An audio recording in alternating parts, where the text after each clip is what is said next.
What must you be loud about? God's mercies, injustices, your achievements, your emotions, your culture. You gotta be loud about all of that. Talk them. Wear it.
Bonjour, ici le Diamant Bleu de Nadia. Aujourd'hui, pour inviter, j'ai Fabiola Pierre, une infirmière en santé mentale. Bienvenue à l'émission, Fabiola. Merci de m'avoir invité. Ça me fait Ah non, vraiment plaisir d'être là. Ça fait très plaisir que tu as accepté. Yeah! Ouais. Alors, tous mes auditeurs et auditrices, pour la première fois, j'ai une infirmière qui va nous guider, répondre à certaines questions par rapport avec la santé mentale. Alors, ça fait combien de temps que tu étudies en infirmière? Ben, en fait, ça fait environ 10 ans que je suis infirmière. J'ai toujours travaillé en santé mentale parce que c'est comme le truc que j'aimais le plus. Et j'ai travaillé avec différents types de clientèle, beaucoup les psychotiques, schizophrènes, un peu les anxio-dépressifs, les gens aussi avec des troubles d'anxiété. Et puis là, en ce moment, juste avant, parce que là, je suis en congé de maternité, je travaille avec les déficients intellectuels. Puis dis-moi, dans la communauté, et qu'est-ce que tu trouves que c'est vraiment... qu'est-ce que tu trouves difficile en étant infirmière?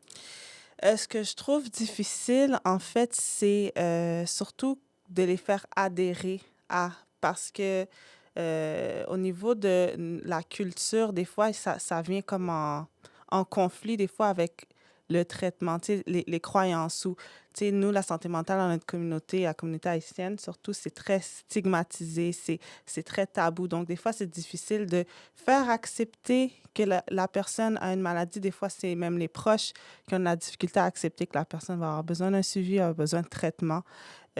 Puis aussi, je dirais, c'est à double... C'est... À double Ouais, tranchant. c'est ça. Ben, dans le fond, c'est... Oui, il y a le patient avec le traitement, mais il y a nous aussi, les professionnels, avec les clients. Des fois, ils ne sont pas compris. Tu sais, les gens ont des croyances. Les gens viennent avec une culture, avec des croyances, avec des traditions. Puis des fois, c'est pas toujours compris, c'est pas toujours respecté. Fait que ça aussi, moi, c'est vraiment ça que je trouve le plus difficile là, dans ma pratique jusqu'à présent. Puis moi, comme membre de la communauté, des fois, tu es en conflit avec même tes valeurs. Tu te dis, ben, tu sais, moi, je verrais ça comme ça, mais ce que tu as appris à l'école ou le plan de traitement, c'est des fois, ça peut venir en conflit, puis c'est de comment tu navigues ça. Donc, c'est ça. Peux-tu nous donner d'un exemple un conflit que tu as rencontré en étant infirmière avec la diversité culturelle et puis la diversité québécoise, disons? Ouais, moi, je dirais c'était beaucoup des fois par rapport à la religion. Du OK. sens où, je vais donner un exemple, c'est, nous, nos patients, des fois, bon, ils ont des difficultés psychosociales, la OK. clientèle psychotique. Oui, Donc, oui. des fois, ils sont sur l'aide sociale et tout ça. Ils n'ont pas beaucoup d'argent. Ils ont de la difficulté à arriver. Mais il y avait un monsieur qui, lui, est sur l'aide sociale, mais il tenait à donner sa dîme à l'église. Mais pour l'équipe traitante, this made no sense. Parce que c'est comme, mais là, t'as déjà pas d'argent.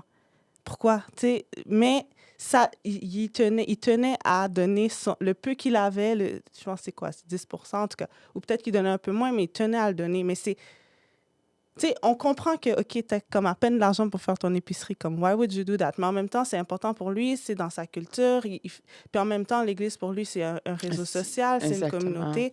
Donc, c'est d'aller avec ça aussi, de respecter le choix de la personne.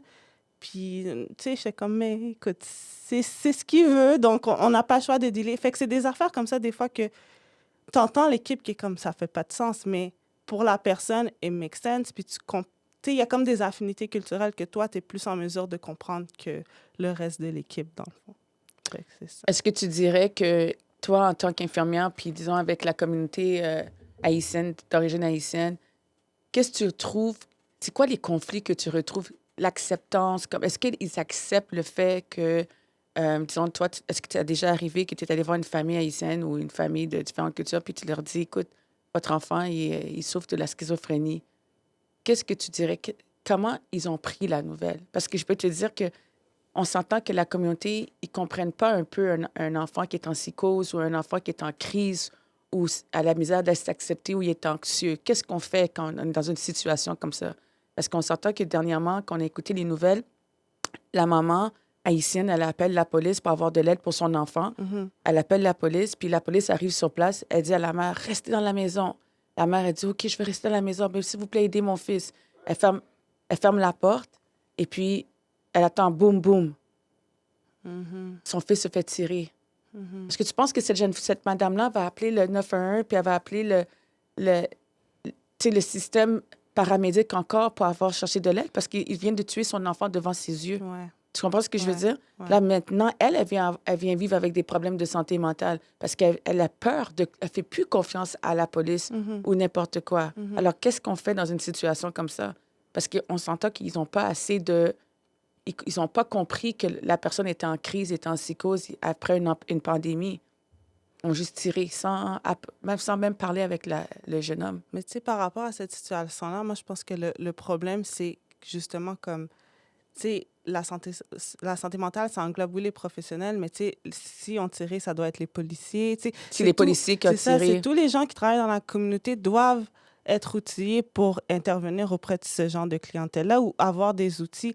Je ne sais pas si ça existe encore, je ne vais pas donner des fausses informations, mais dans le temps que j'étais dans une clinique, il y a peut-être 5-6 ans, il y avait une équipe qui travaillait comme policiers et intervenants justement pour enseigner aux policiers puis les apprendre à mieux intervenir dans ce genre de situation-là. Fait que je ne sais pas qu'est-ce qui était arrivé par rapport à ça, mais je pense que ce serait de mieux outiller les gens qui travaillent dans la communauté, policiers, ambulanciers, à notre niveau, à nous, les professionnels. Donc, il y a tout ce travail d'enseignement-là à faire pour éviter que ça escalade. Puis c'est parce que quand la personne est en crise, il y a comme une escalade. Puis nous, on nous apprend à diminuer l'escalade. Donc, il ne faut pas craquer la personne. Il y a des façons d'intervenir, mais il faut le savoir. Fait que si tu es là, puis ça ne fonctionne pas, puis il a sorti son... je pense qu'il y a eu il y a un travail à faire. Un manque de communication. C'est ça, un manque de communication, un travail de formation à faire auprès du corps policier par rapport à ça, là. Oui. Donc, c'est ça. Puis pour ton autre question par rapport aux familles, mais c'est souvent difficile à accepter, c'est sûr. Moi, la raison que j'ai parti mon podcast, c'est parce que je veux briser le silence dans les familles. Il faut que les familles, surtout en tant que d'origine haïtienne, tu sais, moi, je veux dire à ma famille, écoute, je me sens pas bien, tu sais, je me sens déprimée. Ah non, oh non, là, c'est quelqu'un qui t'a fait du mal, là. T'as pas été à l'église, Dieu t'a pas parlé, t'as le Satan sur toi ici. Non, tu comprends? C'est pas Satan, maman. C'est pas Satan, papa. C'est pas Satan, ma tante. C'est vraiment que je me sens pas bien. Puis on a le droit d'être vulnérable, de se sentir vulnérable. On a le droit de pleurer et de dire à quelqu'un qu'on se sent pas bien. Qu'est-ce que tu dis à une personne comme moi ou quelqu'un d'autre qui se sent vulnérable ou qui est anxieuse ou qui a des tentatives de suicide et ces affaires-là, tu dis quoi à une famille qui ne veut rien comprendre? Ça,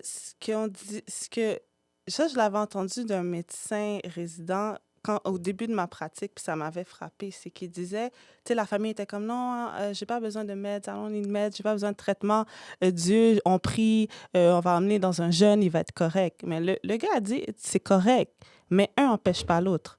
Tu peux prier, tu peux aller à l'église, tu peux prier pour que ton enfant guérisse, mais tu peux lui donner le traitement en même temps. Puis moi, ce que je disais, même disais, madame, ben, Dieu a mis l'intelligence dans les hommes pour créer le médicament pour aider votre fils. La solution, ben, une partie de la solution, ben, ce n'est pas toute la solution, elle est là. Vous avez des outils. C'est peut-être Dieu qui vous envoie ce médecin-là avec le bon traitement pour votre fils. Prenez-le.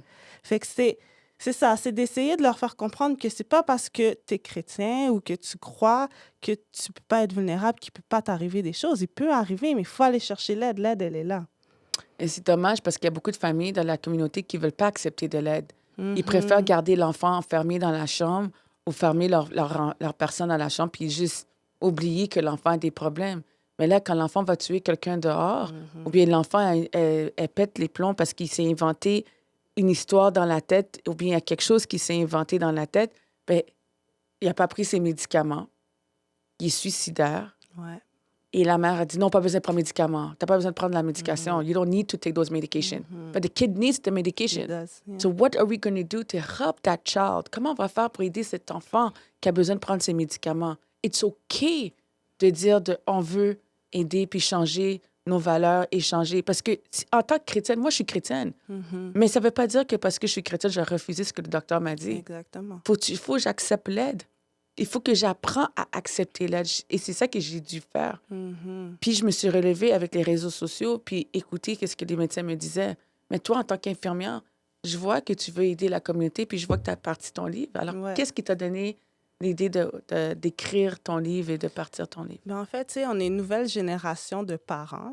Tu sais, on est parents plus jeunes, puis c'est comme briser le cycle, justement, du sens où l'autre génération ne parlait pas de la santé mentale, ne parlait pas de la dépression. Comme tu disais, swept it under the rug. Yes. Ils n'en parlent pas. Mais moi, ce que je veux faire, là, je suis maman d'un petit bébé, puis j'étais Félicitations. comme... Merci. Puis je voulais savoir qu'est-ce que je peux faire qui peut allier ce que je fais dans la vie comme profession, puis...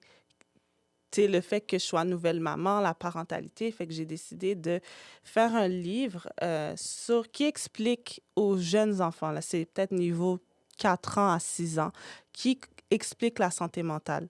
Puis, c'est pas au hasard que j'ai mis j'ai demandé, dans le fond, l'illustrateur, c'est Shilov, que je salue, qu'on a mis des personnages noirs parce que ça nous arrive à nous aussi. C'est pas, tu sais, des fois, on dit ça arrive. Ça arrive aux Blancs, ça arrive à les autres races. Exactement. Puis ça, c'est une chose qu'on dit tout le temps parce que moi, je le disais avant. Je vous jure, si vous écoutez ce podcast, je me rappelle quand j'étais au travail, j'ai dit, ces Blancs-là sont toujours malades. C'est ça. Après, quand moi, je suis tombée malade, j'ai dit, hey, je suis pas blanche, là, puis je suis tombée malade. C'est ça. On tombe toutes, un par un, comme des mouches. C'est ça. Que tu sois blanc, jaune, vert, rouge, bleu, tout le monde tombe. Il faut s'accepter, il faut apprendre à dire, oui, c'est vrai.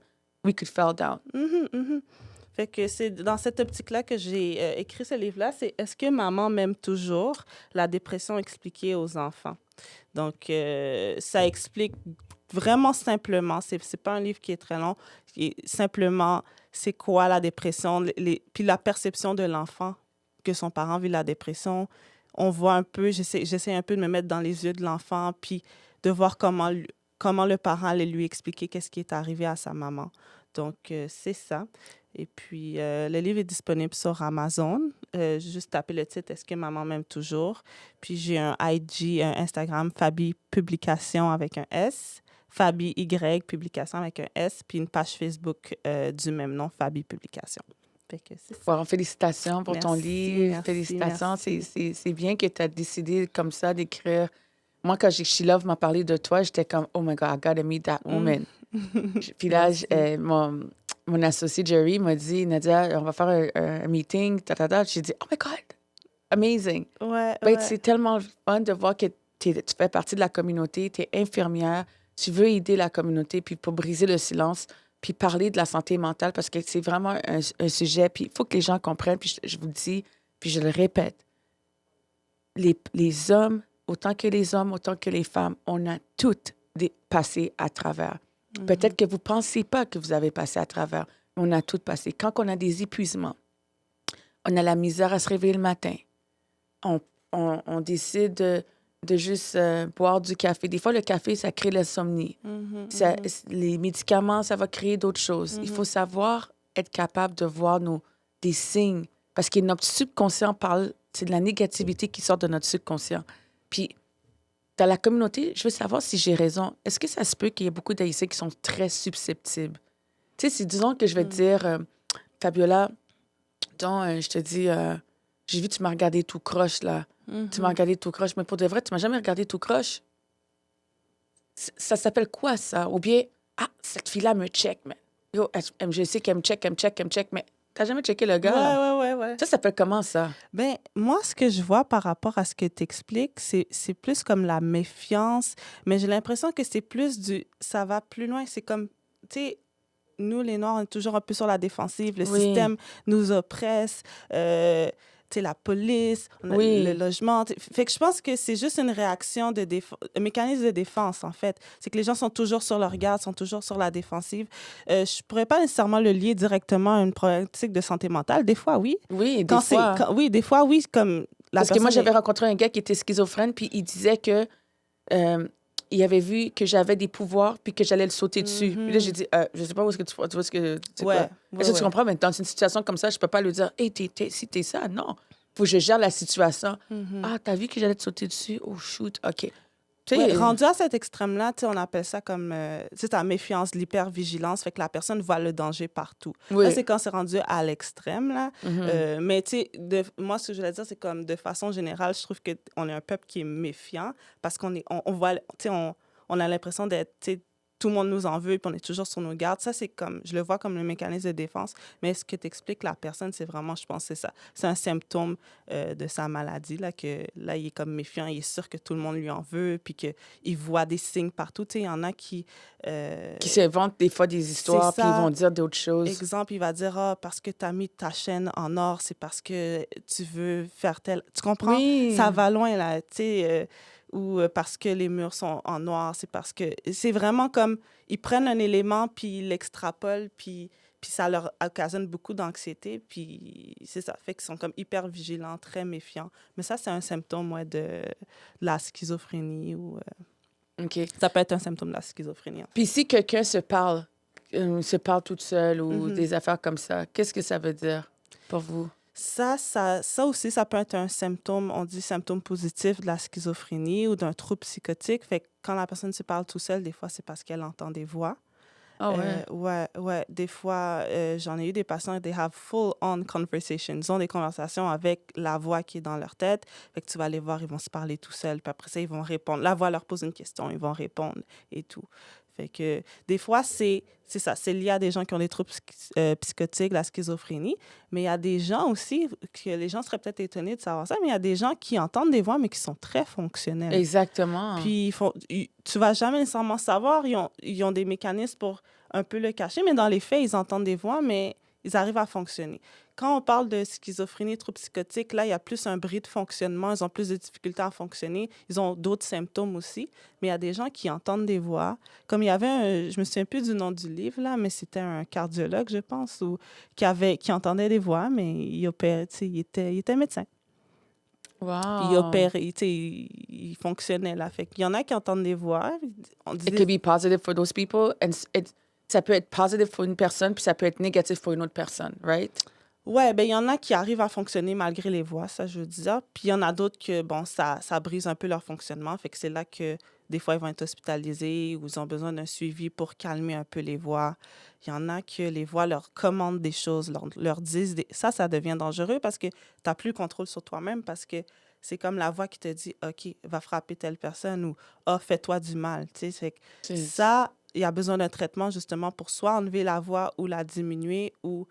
Fait que c'est ça.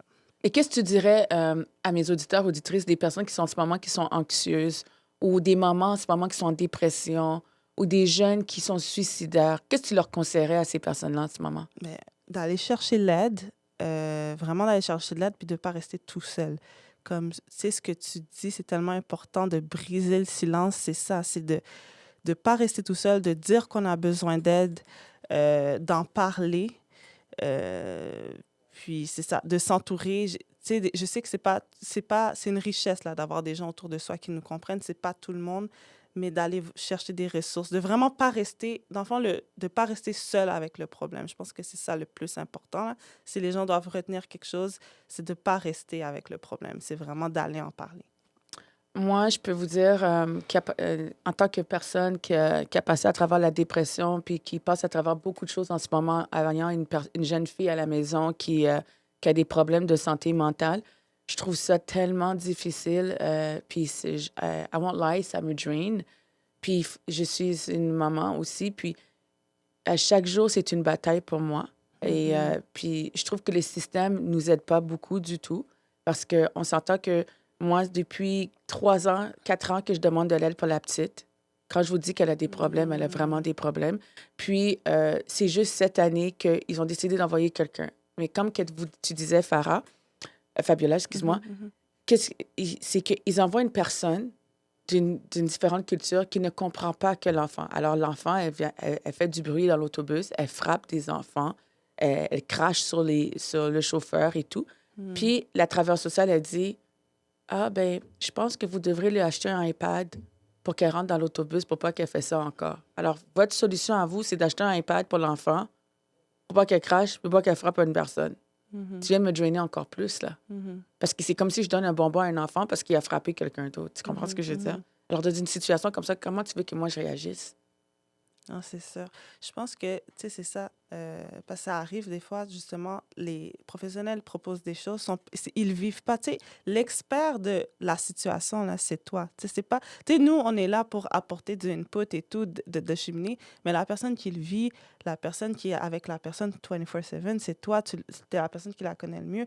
Fait que je pense que dans une situation comme ça, il n'y a pas de remède miracle, mais c'est vraiment de dire que pour toi, ça fait aucun sens. Mais c'est ça que je vous dis. Ouais. La jeune femme, elle a comme 30 ans. Puis, excuse-moi, mais elle n'a pas d'expérience.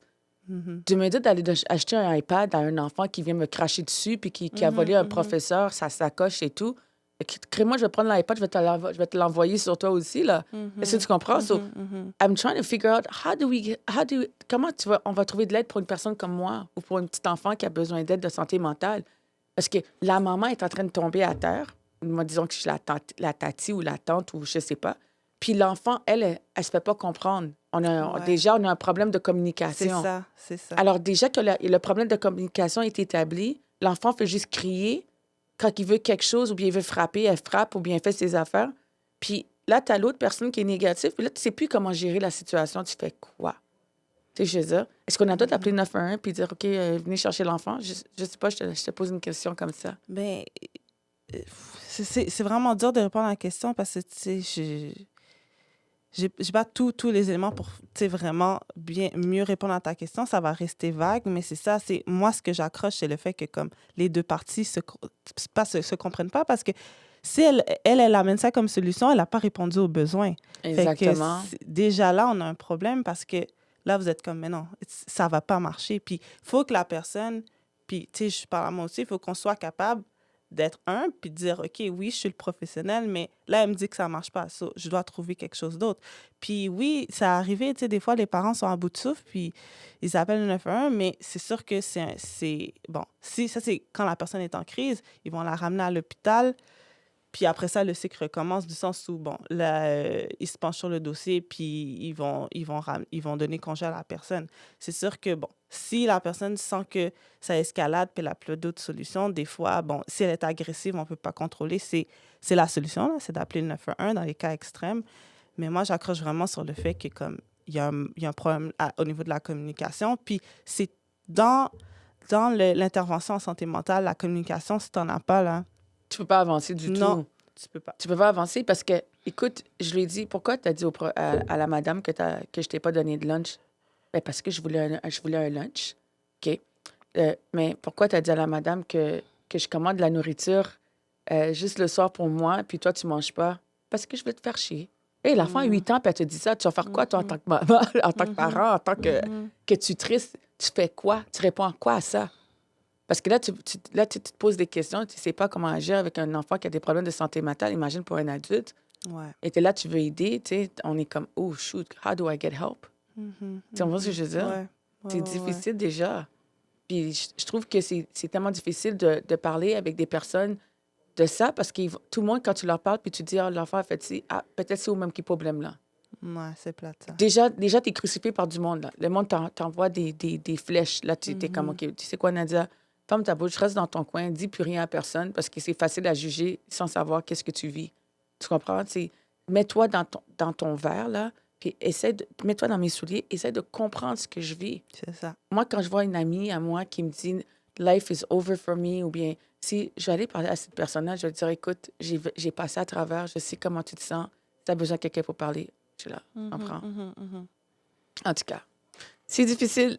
Non, c'est pas évident, c'est pas évident. Puis, mais moi, dans ce que tu m'expliques, c'est vraiment, je vois le problème de communication, là, Oui. clear as day, comme vraiment clair que, mais c'est difficile d'avancer, c'est difficile d'être efficace aussi si les gens sont comme, non. Non, je C'est- comprends. En tout Fait cas, que- ben, je sais même pas quoi te dire. Je peux juste te dire merci d'avoir répondu à des questions, d'être venu au podcast puis de parler par rapport à les problèmes de santé mentale. Puis j'espère que ton livre, les gens vont être capables de comprendre ce que ton livre veut dire parce que les parents, il faut que vous compreniez, c'est à vous de briser le silence pour vos enfants. On est dans une nouvelle génération. Faites pas les mêmes erreurs que nos parents. Arrêtez de dire non, mon enfant n'a pas de problème. On est une nouvelle génération. C'est à nous de faire la différence. C'est à nous de briser le silence. Si on élève des rois puis des reines, we're raising king and queens. So, c'est à nous de montrer à nos rois et à nos reines qu'on va les aider. Mais si on ne fait pas puis on n'ouvre pas la parole, comment qu'on va aider nos rois et nos reines? Exactement. On crée une violence qui peut être arrêtée avant même que ça commence. Alors, ici, le Diamant bleu, qui a eu Fabiola Pierre avec son magnifique livre. J'espère que vous allez regarder, aller acheter sur Amazon. Suivez ma chaîne Instagram, Le Diamant bleu de Nadia. Allez sur YouTube, Le Diamant bleu de Nadia. Et j'ai aussi un site Internet, www.lediamantbleudenadia avec un y.com. Et vous allez trouver des outils qui vont vous aider. À bientôt. À la prochaine. Bye bye. Merci. Bye.